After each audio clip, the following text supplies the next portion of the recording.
की न्यूज, खबरों का सारथी। नमस्कार, खबर उत्तराखंड में आप सभी का स्वागत है। मैं हूं आपके साथ यशी शुक्ला। रुक करेंगे खबरों का, लेकिन उससे पहले एक नजर सुर्खियों पर। मुख्यमंत्री पुष्कर सिंह धामी का हरिद्वार दौरा, सप्तऋषि आश्रम में संत सम्मेलन में लेंगे हिस्सा। मुख्यमंत्री के दौरे को लेकर अलर्ट मोड में पुलिस फोर्स। आरएसएस प्रमुख मोहन भागवत देहरादून दौरा, 2 दिवसीय प्रवास पर दून दौरे पर रहेंगे आरएसएस प्रमुख। 22 और 23 फरवरी को प्रवास पर रहेंगे मोहन भागवत। देवी पहाड़ियों में वैज्ञानिकों ने किया अध्ययन, नेपाल और भूटान के वैज्ञानिकों की सहभागिता से साझा अनुभव। भूस्खलन रोकथाम के लिए बहुविभागीय समन्वय पर जोर। हरिद्वार में गंगा की धारा बदलने से हुआ बवाल, उत्तराखंड यूपी के बीच सीमा विवाद गहराया। हाईकोर्ट ने डीएम को दिए निर्णय के आदेश। कुख्यात गैंगस्टर प्रवीण वाल्मीकि फिर चर्चा में आया, अल्मोड़ा जेल में मिला इलेक्ट्रॉनिक डिवाइस। प्रदेश में पर्यटकों की संख्या ने बनाया नया रिकॉर्ड, पहली बार सालाना आंकड़ा 8 करोड़ के पार।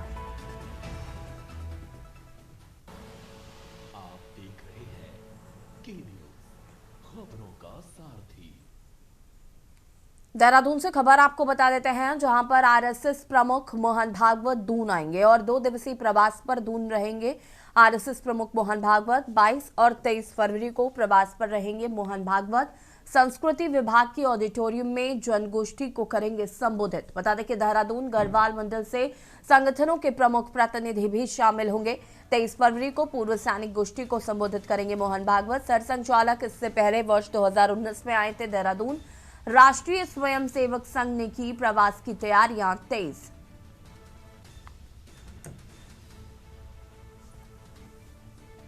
तेईस फरवरी को पूर्व सैनिक गोष्ठी को करेंगे संबोधित। सरसंघचालक इससे पहले वर्ष 2019 में आए थे देहरादून।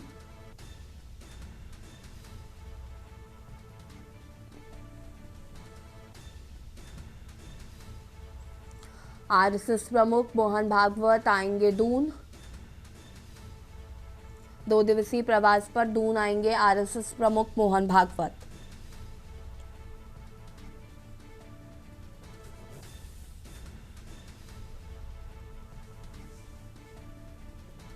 संस्कृति विभाग के ऑडिटोरियम में जन संगोष्ठी करेंगे। देहरादून गढ़वाल मंडल के संगठनों के प्रमुख और प्रतिनिधि शामिल होंगे।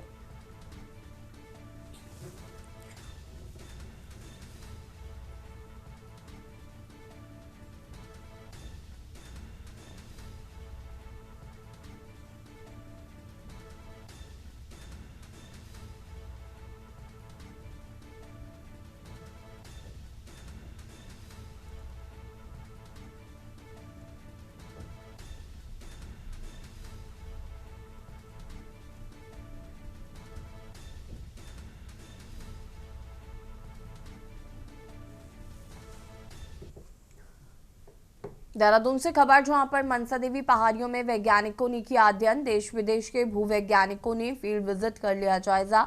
आपदा सक्षम विकास पर अंतर्राष्ट्रीय प्रशिक्षण कार्यक्रम जारी।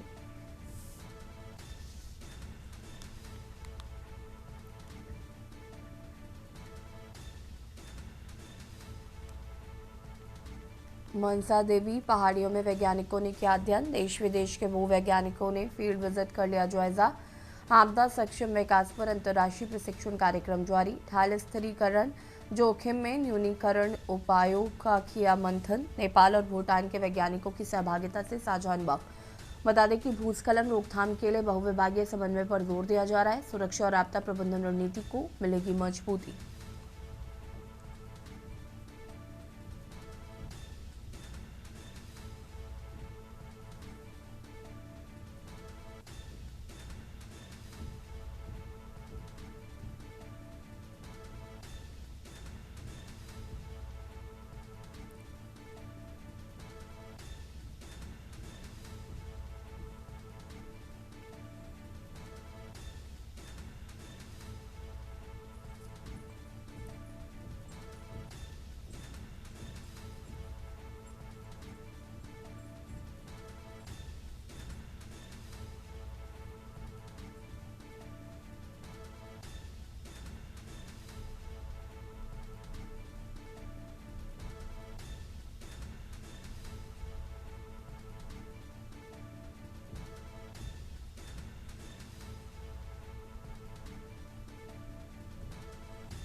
हरिद्वार में आज अजीत पवार का अस्थि विसर्जन होगा। सुबह 10:30 बजे वीआईपी घाट पर होगा अस्थि विसर्जन। बता दें कि वैदिक मंत्रोच्चार और विधि विधान के साथ पूजा अर्चना की जाएगी। परिवार के सदस्य पुरोहितों की मौजूदगी में होगा अस्थि विसर्जन। प्रशासन ने घाट क्षेत्र में सुरक्षा और व्यवस्थाओं को लेकर अलर्ट जारी किया है। महाराष्ट्र के पूर्व डिप्टी सीएम का आज अस्थि विसर्जन संपन्न होगा। परिवार के सदस्य पुरोहितों की मौजूदगी में होगा अस्थि विसर्जन।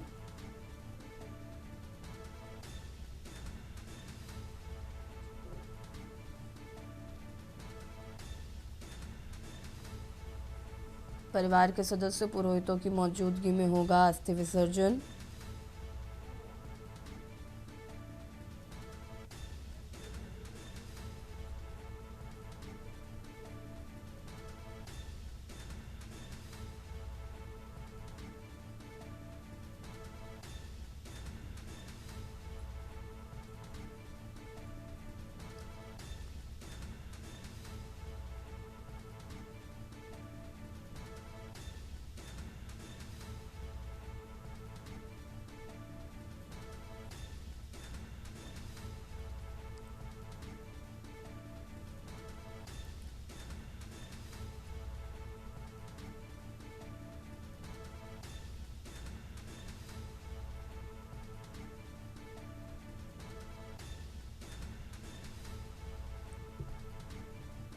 प्रशासन क्षेत्र ने घाट क्षेत्र में सुरक्षा व्यवस्था के लिए निर्देशित किया। महाराष्ट्र के पूर्व डिप्टी सीएम का अस्थि विसर्जन होगा आज। हरिद्वार में आज अजीत पवार का अस्थि विसर्जन किया जाएगा।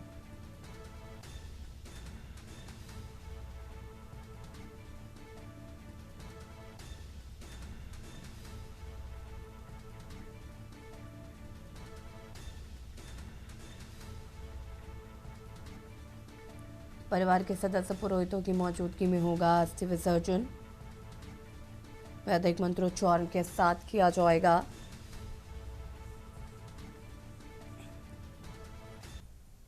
बारकोट से खबर, जहां पर तहसीलों के दौरे पर रहेंगे डीएम प्रशांत आर्य। 5 से 7 फरवरी तक तहसीलों के दौरे पर रहेंगे डीएम। बारकोट, पुरोला और मोरी तहसील का निरीक्षण करेंगे। यमुनोत्री धाम में चारधाम यात्रा व्यवस्थाओं की समीक्षा करेंगे। तहसील, थाना और विकासखंड कार्यालयों का निरीक्षण करेंगे। निर्माणाधीन पंपिंग योजना और इंटर कॉलेज टामटा का दौरा करेंगे। बारकोट से खबर, तहसीलों के दौरे पर रहेंगे डीएम प्रशांत आर्य। 5 से 7 फरवरी तक तहसीलों के दौरे पर रहेंगे डीएम। बारकोट, पुरोला और मोरी तहसील का निरीक्षण करेंगे। यमुनोत्री धाम में चारधाम यात्रा व्यवस्थाओं की भी समीक्षा करेंगे।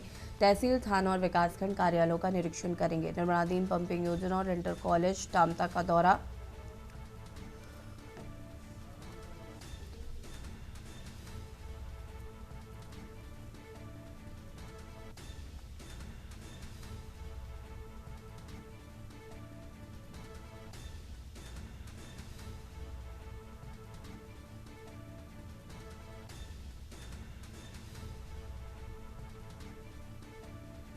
बाड़कोट से खबर, तहसीलों के दौरे पर रहेंगे डीएम प्रशांत आर्य।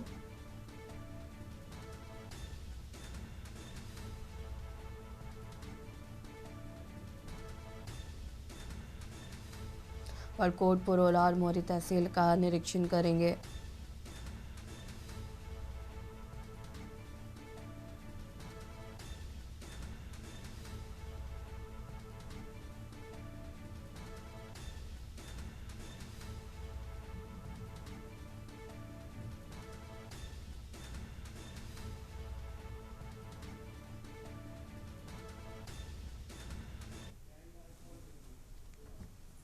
हरिद्वार से खबर, जहां पर मुख्यमंत्री पुष्कर सिंह धामी आज आएंगे हरिद्वार। सुबह 10:40 पर रायवाला आर्मी हेलीपैड पर उतरेंगे सीएम। सुबह 10:50 पर पहुंचेंगे सप्तऋषि आश्रम।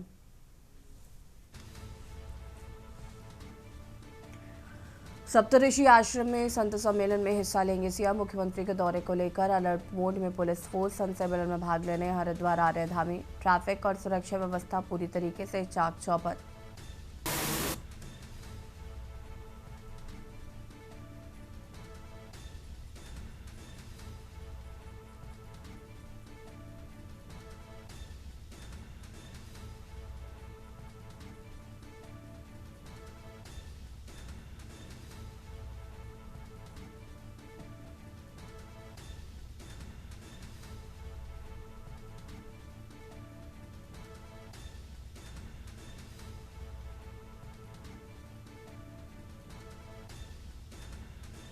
मुख्यमंत्री पुष्कर सिंह धामी का हरिद्वार दौरा।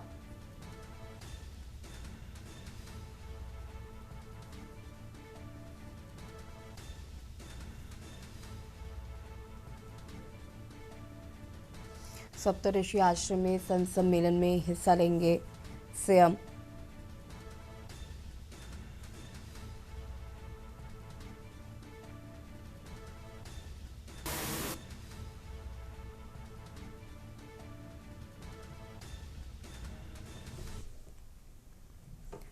देहरादून से खबर जहां पर उत्तराखंड में सौर ऊर्जा उपयोग में रिकॉर्ड, एक साल में रूफटॉप सोलर सिस्टम 6 गुना बढ़े। बता दें कि 58,000 से अधिक परिवारों को सोलर से फायदा मिला है। पीएम सूर्य घर योजना से ऊर्जा क्षेत्र में बड़ा बदलाव देखने को मिल रहा है।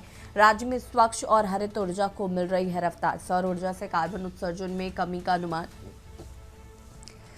ऊर्जा आत्मनिर्भरता की ओर तेजी से बढ़ रहा है। पीएम सूर्य घर योजना से ऊर्जा क्षेत्र में बड़ा बदलाव।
खबर देहरादून से है, जहां पर भारतीय जनता पार्टी महिला मोर्चा की अध्यक्ष रुचि भट्ट ने केंद्रीय बजट को लेकर प्रतिक्रिया दी। वित्त मंत्री निर्मला सीतारमण को 9वीं बार केंद्रीय बजट पेश करने पर बधाई दी है। उन्होंने कहा कि एक महिला वित्त मंत्री द्वारा सबसे अधिक बार बजट प्रस्तुत किया जाना पूरे देश की मातृशक्ति के लिए गर्व का विषय है। रुचि भट्ट ने कहा कि यह केंद्रीय बजट महिलाओं और युवाओं की आकांक्षाओं को समझने वाला एक दूरदर्शी बजट है। उनका कहना है कि भाजपा सरकार महिला सशक्तिकरण की दिशा में लगातार ठोस कदम उठा रही है और इसका स्पष्ट प्रभाव इस बजट में भी देखने को मिलता है। बजट में महिलाओं को केवल कल्याणकारी योजनाओं तक सीमित नहीं रखा गया है, बल्कि उन्हें आर्थिक रूप से आत्मनिर्भर बनाने और नेतृत्व की भूमिका में आगे लाने की सोच को भी मजबूती दी गई है।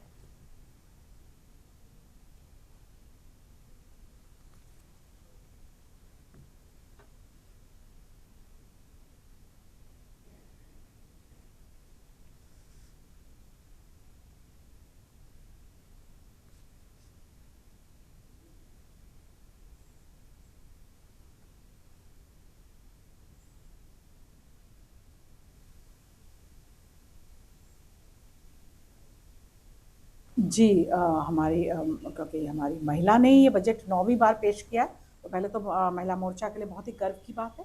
और हमारे मोर्चे को महिला मोर्चा को राष्ट्र से भी और प्रदेश से भी महिला संवाद और महिला चौपाल कार्यक्रम मिले हैं, जिसमें हम संवाद के बीच संवाद में तो हम लोग अपने की वोटर्स, जिन्हें हम कहते हैं हमारे प्रोफेशनल काम करने वाली, जैसे डॉक्टर्स हो गई, हमारे लेक्चरर्स हो गई, हमारे स्पोर्ट्स पर्सन हो गई, ऐसे लोगों को हमने इन्वाइट कर रहे हैं। और चौपालों के लिए हम ग्रामीण महिलाओं के बीच में जा रहे हैं, जो हमारे एसएचजी की बहनें हैं, या हमारी आशा कार्यकर्ती बहनें हैं, आंगनवाड़ी की बहनें, ग्रामीण बहनें, हम उनके बीच में ये कार्यक्रम करने जा रहे हैं। खबर डोईवाला से है, जहां पर बुल्लावाला में देर रात चोरी की एक बड़ी वारदात सामने आई है। चोरों ने बंद पड़े एक मकान को निशाना बनाते हुए ज्वेलरी और कीमती सामान पर हाथ साफ कर दिया। जानकारी के अनुसार विक्की पुत्र ज्ञान सिंह का परिवार एक शादी समारोह में शामिल होने के लिए बाहर गया हुआ था। इसी दौरान 3 अज्ञात चोरों ने घर में घुसकर चोरी की वारदात को अंजाम दिया। घटना के दौरान ग्रामीणों की सतर्कता से एक चोर को मौके पर ही पकड़ लिया गया है, जबकि उसके 2 साथी ज्वेलरी और अन्य कीमती सामान लेकर फरार होने में सफल रहे। पकड़े गए आरोपी को उसकी स्कूटी सहित डोईवाला पुलिस के हवाले कर दिया गया है। प्रारंभिक पूछताछ में आरोपी देहरादून का निवासी बताया जा रहा है।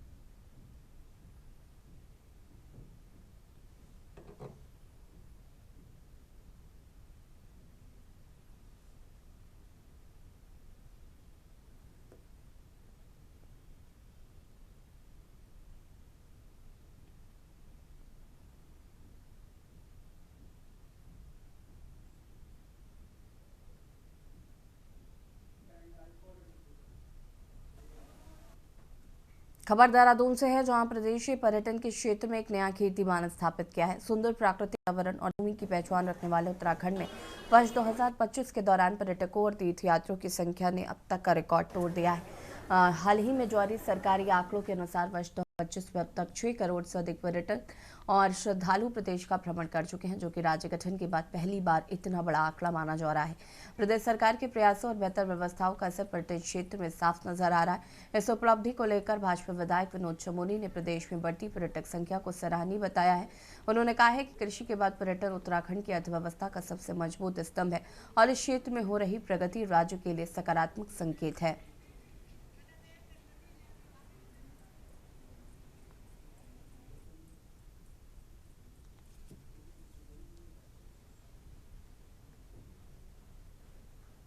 क्या दिया फिगर क्या दिया?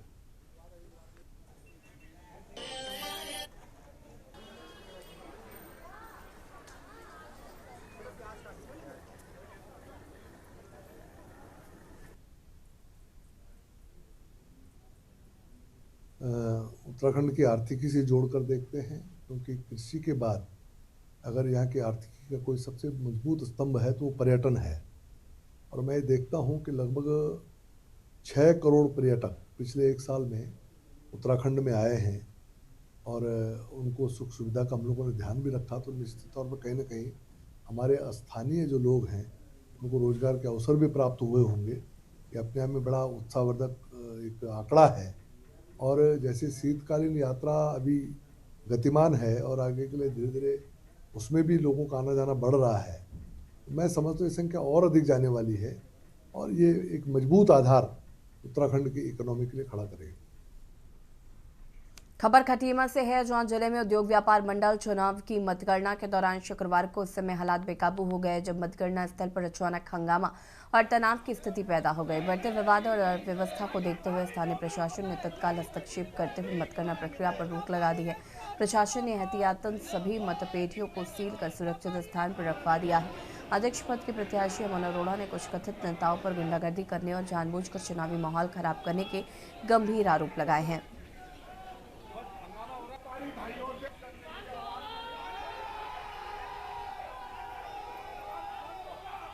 जिन लोगों को आशंका थी कि हम हार रहे हैं, उन लोगों ने किसको आशंका थी? मैं किसी का नाम तो नहीं ले सकता, जो भी पक्ष रहा होगा विपक्ष रहा होगा जी, उनको लग रहा होगा कि हम हार रहे हैं। उन्होंने बवाल खड़ा कर दिया और हमारी ही पार्टी के जो यहाँ पर भारतीय जनता पार्टी के बड़े वरिष्ठ लोग हैं, उन्होंने प्रशासन को कह दिया, एसडीएम साहब आगे उनको सारा दिखाया, सब कुछ सिस्टम से चल रहा है, सारा बिल्कुल व्यवस्थित तरीके से पूरे वोट पड़े हैं, पूरे वोट पड़े, एक गिनती भी होती है, लेकिन प्रशासन ने मानी कि बहुत बवाल हो जाएगा, बाहर हंगामा होने लग गया, प्री प्लान सब कुछ किया गया। तो मतगणना पे रोक लग गई है। मतगणना पे रोक लगा दी है। मैंने 6 साल से मेहनत करी है, मैंने जनता के बीच में हूँ, व्यापारियों भाइयों के बीच में हूँ। ये अभी 25 दिन पहले लोग चुनाव लड़ने के लिए आ गए, ये कैसे चुनाव जीत जाएंगे? हारने के डर से आज उन्होंने खुलेआम गुंडागर्दी करे, बाहर के शरारती तत्वों ने आके गुंडागर्दी करी है, जबकि इनमें राजनीति का कोई लेना देना नहीं था। ये हमारे व्यापारी को चुनाव है, हमारे व्यापारी भाई को व्यापारी नेता चाहिए, नेता नहीं चाहिए था। आज जिस तरीके से इन्होंने गुंडागर्दी करके जबरदस्ती इन्होंने चुनाव को रद्द किया, ये मेरे साथ बिल्कुल अन्याय है। मैं इसका जवाब इनको जनता देगी। मेहनत करनी थी इनको, मेहनत करते हैं। मैं अगर इनको ज़्यादा डर हो रहा है तो अभी काउंटिंग पूरी नहीं हुई है, कोतवाल साहब को बिठा लो, एसडीएम साहब को बिठा लो, उनके सामने काउंटिंग करा लो।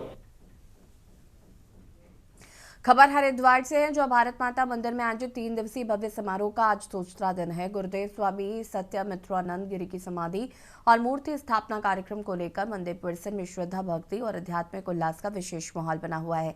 इस अवसर पर देश की कई प्रमुख राष्ट्रीय हस्तियां कार्यक्रम में शिरकत कर रही हैं। आज के कार्यक्रम में केंद्रीय कृषि एवं ग्रामीण विकास मंत्री शिवराज सिंह चौहान विशेष रूप से शामिल होंगे। इसके साथ ही बिहार के राज्यपाल आरिफ मोहम्मद खान, जम्मू कश्मीर के उपराज्यपाल मनोज सिन्हा और उत्तराखंड के मुख्यमंत्री पुष्कर सिंह धामी भी उपस्थिति से समारोह की गरिमा बढ़ाएंगे।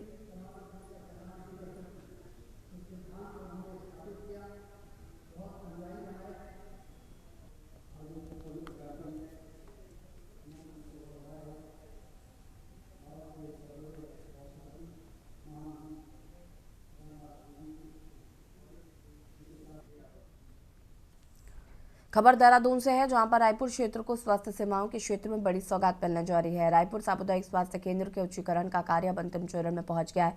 इस परियोजना का पूरा होने से रायपुर सहित आसपास के ग्रामीण क्षेत्रों में की 3 लाख से अधिक आबादी को आधुनिक चिकित्सा सुविधाओं का सीधा लाभ मिलेगा। रायपुर से 80 को जिला टेहरी और देहरादून की लाइफलाइन माना जाता है, जहां रोजाना बड़ी संख्या में मरीज इलाज के लिए पहुंचते हैं। उच्चीकरण के बाद CSC का नया भवन आधुनिक सुविधाओं से लैस होगा। इसमें 20 अतिरिक्त बेड की व्यवस्था की गई है, जिसमें मरीजों को भर्ती के लिए बाहर भटकना नहीं पड़ेगा।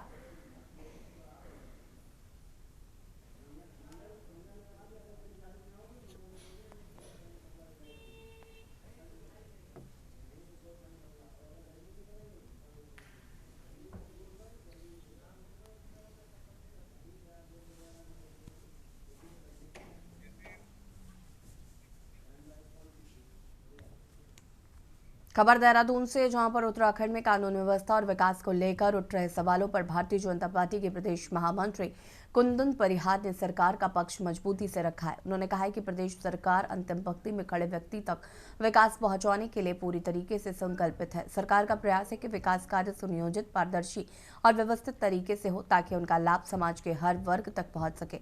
कुंदन परिहार ने साफ शब्दों में कहा कि कानून व्यवस्था के मामले में किसी भी तरह की ढील नहीं दी जाएगी।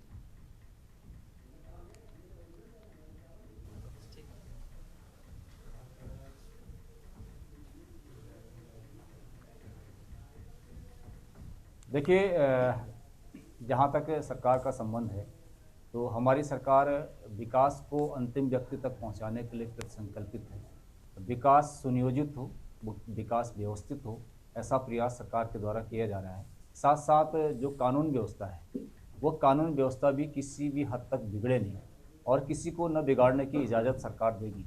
इसके लिए कानून व्यवस्था को बनाने के लिए जो भी सख्त निर्णय लेने पड़ेंगे तो वो सरकार अपने स्तर पर ले रही है।